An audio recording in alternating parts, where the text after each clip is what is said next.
Alright guys, welcome to Stage 3 of Mr. X's Fortress or his tower, or whatever the hell it is. As stages go, this is a little bit better than the others we've been through. Not as good as the Robot Masters, honestly.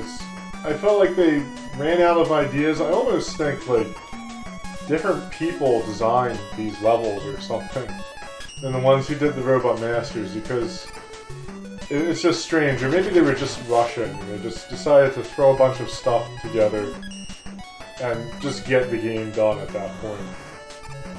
That might have been the case. Maybe Capcom originally gave the development team more time to do the game, and they were like, oh shit, it's 1993, is anyone going to play Nintendo in a year or two? So they just kind of rushed the game to finish it and get it out before the NES died completely. Maybe that was the case. I remember the NES still had games coming out in maybe 94? I'm not sure, it was somewhere around there though. So, of course they were very few and far between.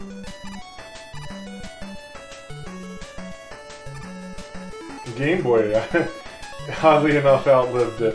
Of course the NES had an excellent run, because if it stopped getting games released for it in 94, that means it was almost 10 years.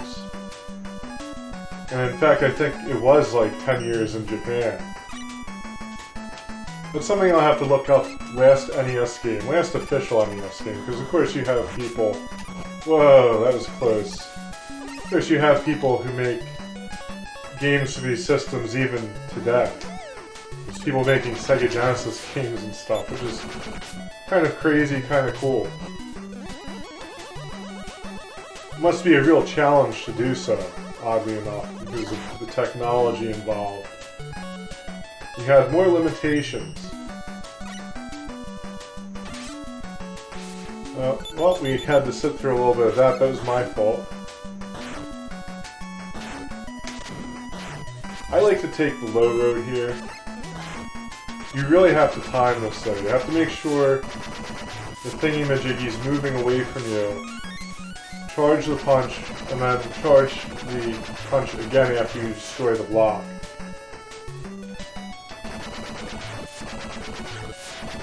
Or you get hit. I don't want to get hit too much, because we're going to need as much life as we can get for this next boss. And we'll use the jet here. Okay, I was able to skip through that.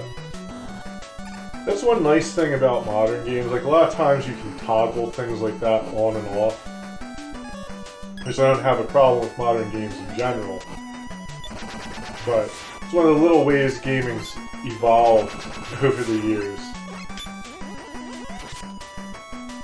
Sadly, we don't get a whole lot of stuff like this unless you're talking about, like, indie developers and things like that. But, you know, hey, that's why I do this. I have a hankering for an older game. I always play these things. So what do we want here? It reminds me, I have to get back to Monster Hunter. Whoa! Ah, man, I messed that up.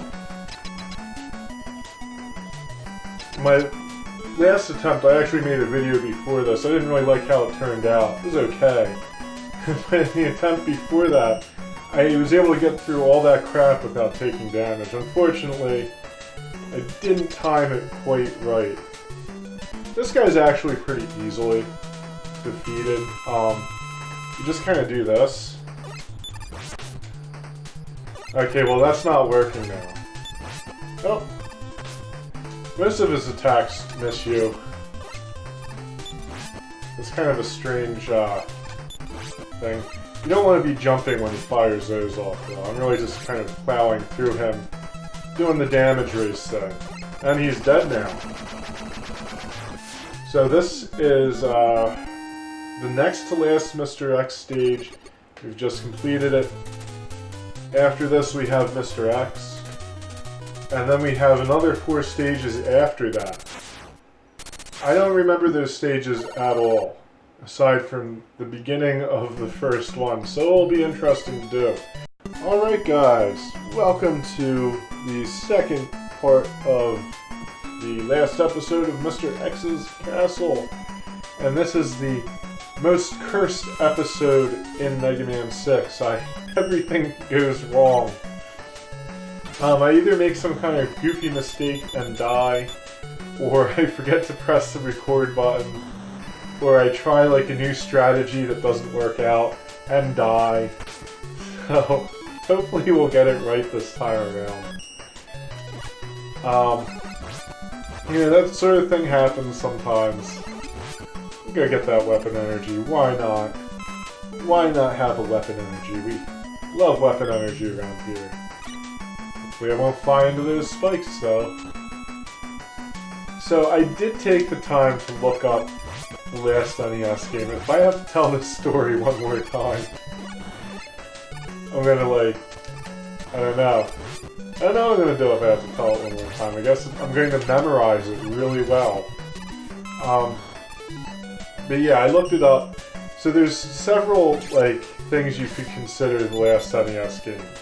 The last licensed game that was released for the NES console, or at least in an incarnation of it, would be Earthbound Beginnings, I think it's called, for the Wii U or something like that, virtual console. I'll have to look at it exactly. Maybe it's just the virtual console, but it's the NES virtual console.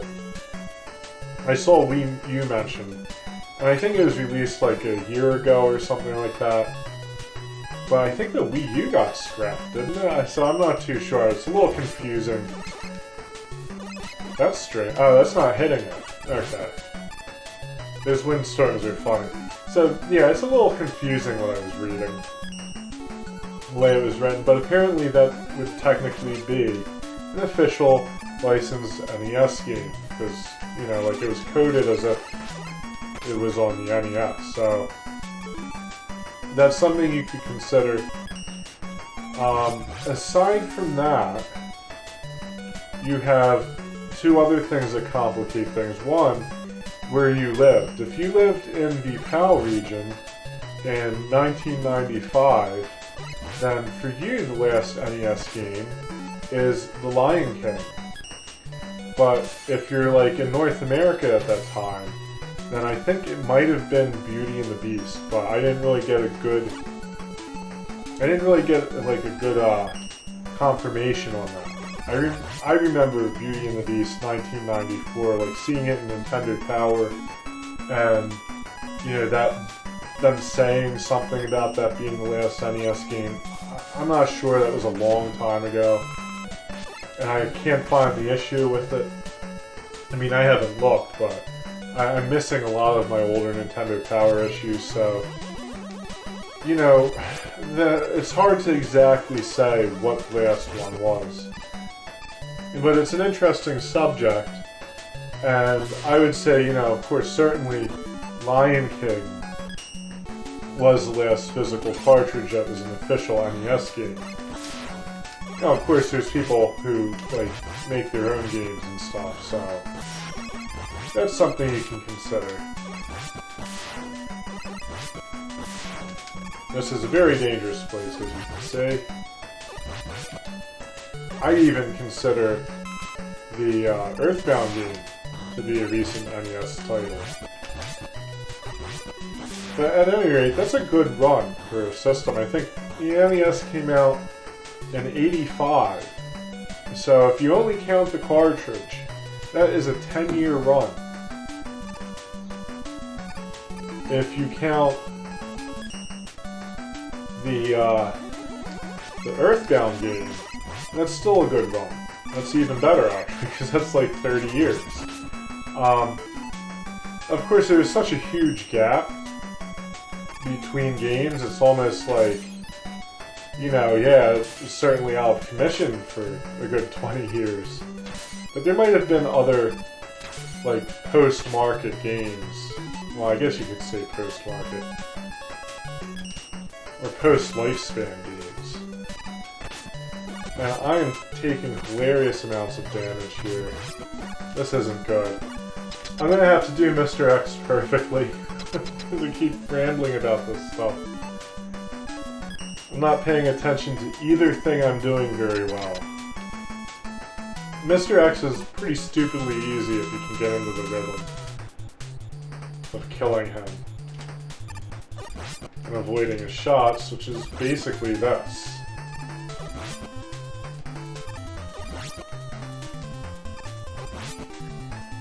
Die, Mr. X! Die! I actually hit him with the Power Fist and messed up the whole rhythm. My scheme for world domination has failed, and so has my spelling grade. I still have enough power to defeat you. Oh my god, it's Mr. Wily, who would have guessed? Of course, he flies away in his flying saucer thing. Let the final battle begin. So yeah, we're going to go start Dr. Wily's fortress. Fun. So thank you so much for watching, guys. I'll be back. We're going to start kicking Dr. Wily's skull in, so to speak. And until next time, good luck and happy gaming.